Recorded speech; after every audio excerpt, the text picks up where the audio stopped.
You think you understand justice? Think again. We're peeling back the layers on Ida Ojiji, the shadow of justice, a story so chilling, so real, it will make you question whether true justice even exists. This is not a tale for the faint-hearted, because sometimes justice wears a mask. It was 1998 in Lagos, a city that never truly slept. The noise, the traffic, the street vendors, the smell of roasted corn mixing with exhaust fumes, it was chaos and life all in one breath. But beneath that energy was a darker pulse, corruption so deep it could swallow a man whole without leaving a ripple. Ida Ojiji was just 26. Quiet, intelligent, disciplined. By day, she was a legal secretary in a small law firm.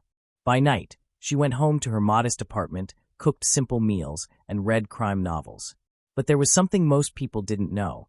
Ida had no faith left in the justice system she served. That faith died the day her father, a humble teacher, was accused of a crime he never committed.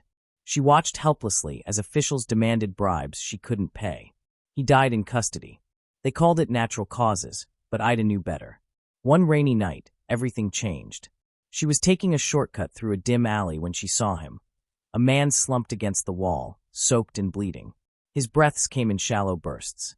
Clutched in his trembling hands was a thick, weathered file. She knelt beside him, but it was too late.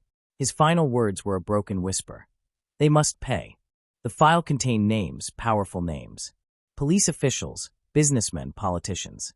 Dates, bank transactions, proof of bribes, smuggling, even murder-for-hire contracts. Enough to take down the very people who thought they were untouchable. Ida stood there in the rain, her heart pounding. If she handed this to the police, it would disappear. And so would she. She knew the game. Corruption protected its own. But this time, she wasn't going to play by their rules. She started small. Anonymous tips to the press.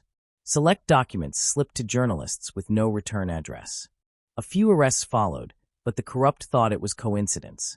Then bigger hits came. A customs officer caught smuggling weapons, a well-connected businessman exposed for laundering millions, a senior police officer forced to resign after his private deals were leaked. The underworld began to whisper about a woman who moved like a ghost, who knew things no one else should.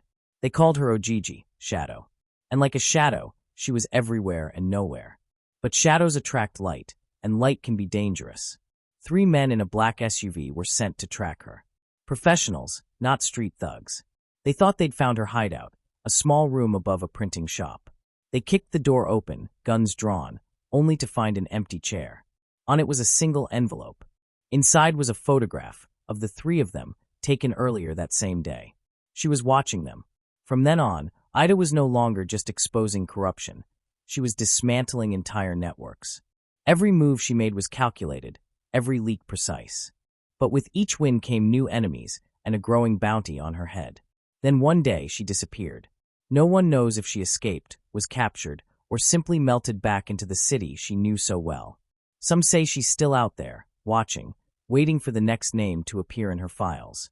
Others believe the system she fought finally swallowed her whole. But one thing is certain. In the streets of Lagos, when someone whispers Ojiji, people lower their voices. Because justice has a shadow.